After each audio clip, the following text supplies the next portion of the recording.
It is Friday, November 15th at 10:04 a.m. And we're coming to you live from the beautiful Edinburgh studio. Oh my goodness gracious, the weather outside is so gorgeous. I'm so excited about that. 74 degrees here, sunny skies right now. We're expecting a high this afternoon of 86. Looks like a great weekend too coming here in the Upper Valley. Tomorrow and Saturday, high of 88, mostly sunny skies. Sunday, 92 with wind conditions picking up there. And then back to the work week on Monday, 93 degrees, partly sunny skies. And then Tuesday, mostly sunny, 89 as a high. So looks like it's going to be a great weekend. Very little, slight chance of rain. 10% on Sunday, 20% on Monday. But boy, it looks like it's going to be a great, great weekend. Thanks for tuning in. Let's do a little round. Some of our friends that are out there listening this morning. 48 degrees in Grand Rapids, Michigan. Hello to Seth up there. Probably working hard.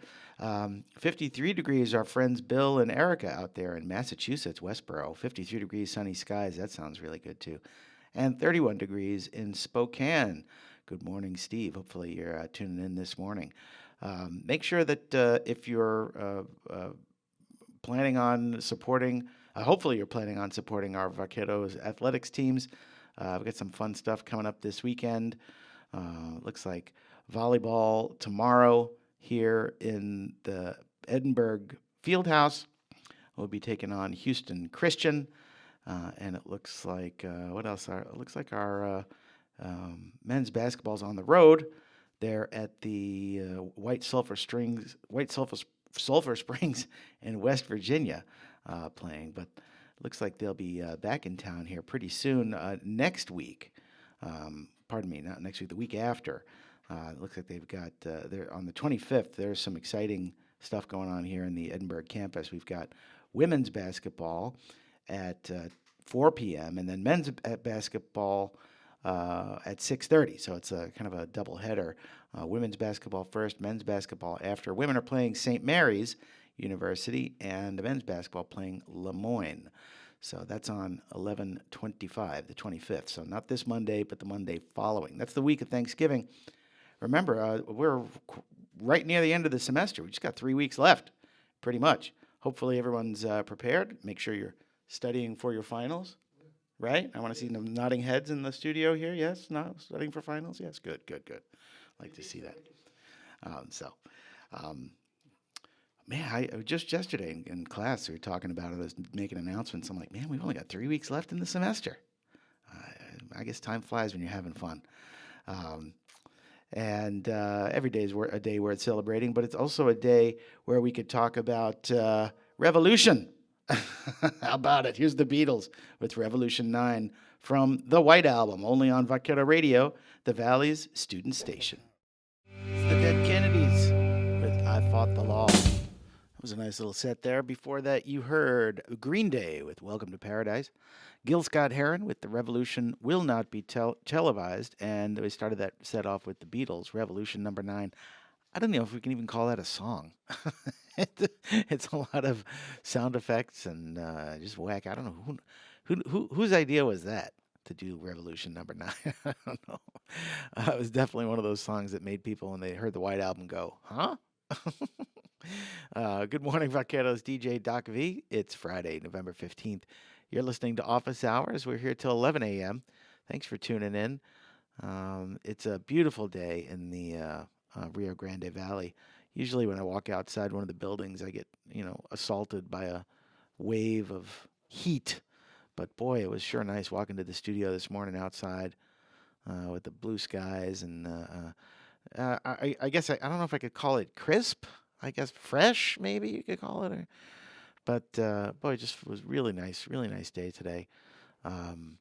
So I'm enjoying the weather here. Got a great weekend coming up too. Looks like good weather for the weekend, 80s and low 90s. No rain really in the schedule for the next day or two. So make sure you get outside and enjoy. Get some vitamin D, get some of that sun on your skin, and make it all worth your while. We got to enjoy each day. I know there are some people that are hurting or bummed about the election results. for president and elsewhere. Hey, presidents come and go. You're going to be a member of this society a lot longer than anybody's going to be president. So, if that's on your mind, how about a little Rage Against the Machine? Maybe that'll get your mind off of it. This one's from the Battle of Los Angeles. It's called Maria, only on Vaquero Radio, the Valley's student station. That's right. Thanks for tuning in this morning. This is Office Hours. I'm DJ Doc V. Be with you here until 11 a.m. Just before that, you heard Joan Jett and the Blackhearts with I Hate Myself for Loving You, and then Maria from Rage Against the Machine. Not too many Rage songs we could play on the air. So there's one for you Rage fans, that's for sure. As we do every week on Office Hours, we do This Day in History. And on this day, November 15th in 1965, Craig Breedlove sets the new land speed record. At the Bonneville Salt Flats in Utah, 28-year-old Californian Craig Breedlove sets a new land speed record, 600.601 miles an hour in his car, the Spirit of America, which cost $250,000 and was powered by a surplus engine from a Navy jet. He actually drove across the desert twice that day, since international world record rules require a car to make 2 timed 1-mile runs in 1 hour. Officials logged the average speed of the 2 trips. During his first trip, Breedlove traveled at a rate of 593.178 miles per hour. During his second, the first time any person had officially gone faster than 600 miles per hour, he traveled at a rate of 608.201 miles per hour. Quote, "That 600 is about 1,000 times better than 599, he said afterward. Boy, it's a great feeling. For nearly 20 years, the fastest man on land had been England's John Cobb, who had driven his internal combustion rail-ton special a record 394.2 miles per hour at the Salt Flats in 1947. Bonneville was a popular place for drag races and speed tests because, unlike concrete, its salt surface absorbed plenty of water, which kept the track cool. But in October 1963, Breedlove piloted a 3-wheeled version of the Spirit of America to a new record, 407.45 miles per hour. Then the floodgates opened. For the next 2 years, Breedlove and 2 other racers, Tom Green and Art Arfons, who drove a home-built machine that he called the Green Monster, passed the land speed title around like a hot potato.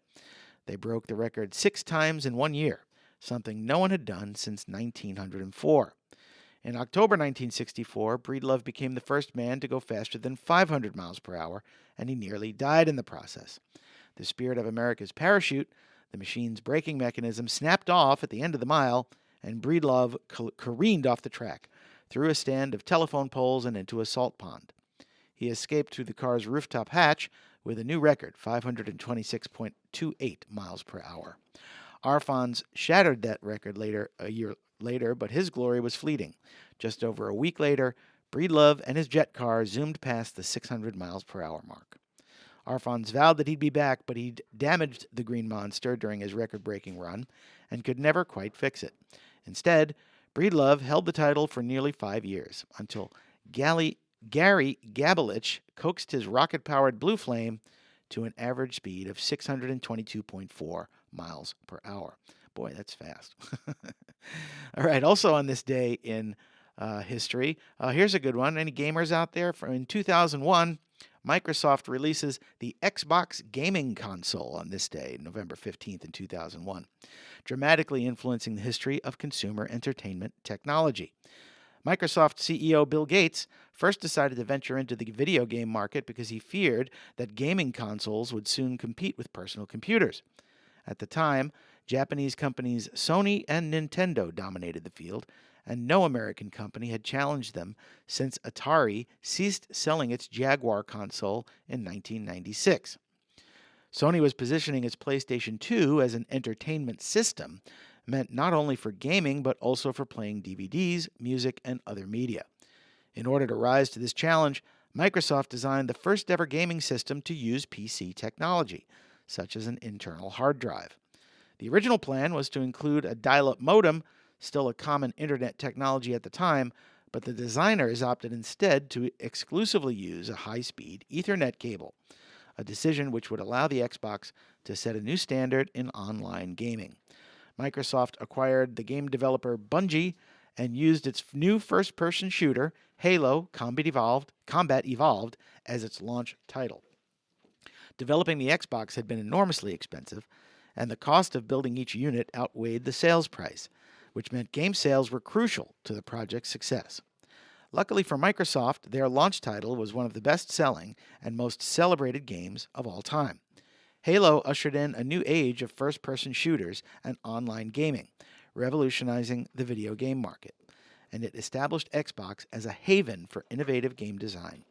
Microsoft is said to have lost $4 billion on the initial Xbox, but its successors have sold over 100 million units and continue to set the standard for entertainment systems. Personally, I'm a PlayStation guy, but, Xbox, people love it, I guess. Also on this day in history, in 1977, President Carter hosts the Shah of Iran at the White House in Washington, D.C., and a couple of years later, he would be overthrown, and there would be an American hostage scenario. It was bananas. Also on this day in history, let's see, Elvis makes his movie debut in Love Me Tender. That was in 1956. And in 1777, the Articles of Confederation are adopted here. This new country, the United States, at the time was in the middle of a war with Britain, but they were able to get the Articles of Confederation, which most historians would mark as the first founding of the United States. And then when we would get rid of the Articles and adopt the Constitution, which we're still using 200 years later, most historians would say that was basically the second founding, was when we adopted the Constitution. So back to the music here on Vaquero Radio. Thanks for tuning in. Here with you until 11 a.m. Got a few more songs coming at you. Here's some Jane's Addiction. Boy, this is a great song to see live. This one from their Nothing's Shocking LP. This is Mountain Song on Vaquero Radio, the Valley's student station. Going for the hunt in our childhood when we were never taught to survive. We held on to each other for warmth, but betrayed each other for the woman who gave us life. Now I get the dame messages that were sent to my father. I'm trying to fix the things that we broke, but why do I even bother? You blame me for having his blue eyes, but mine are the green envy I had for you when we were just kids, playing by the sunrise. Though we were never really close, I never pictured our lives being like this. Souls bound together, but watching from a distance as the other person grows. Now I get the same messages I used to send with hate, but they come with the heat of a fire, burning behind the heart of a person I thought I could trust just the same. But that's just a picture I paint for myself. We never really had a bond. We would throw each other off the cliffs of life if it meant we would be loved. So our secrets became weapons, and I'm sorry I cut you, but you keep stabbing through a dead corpse for a trophy to take, hoping the leech of your happiness will finally approve.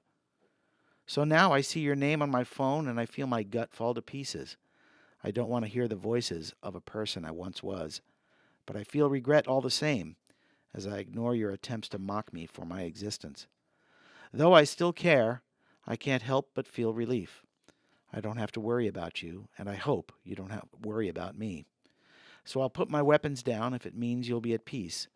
You can throw me into the fires of desperation as you seek the life you deserved, and I'll be happy that you won, even if you can't be happy for me. That's a poem titled Eulogy for Who We Once Were by Sierra Jones. This is DJ Doc V, and you're listening to Office Hours with DJ Doc V. One more song here for you. Here's 10,000 Maniacs with Cherry Tree. Thanks for tuning in. We'll catch you next week.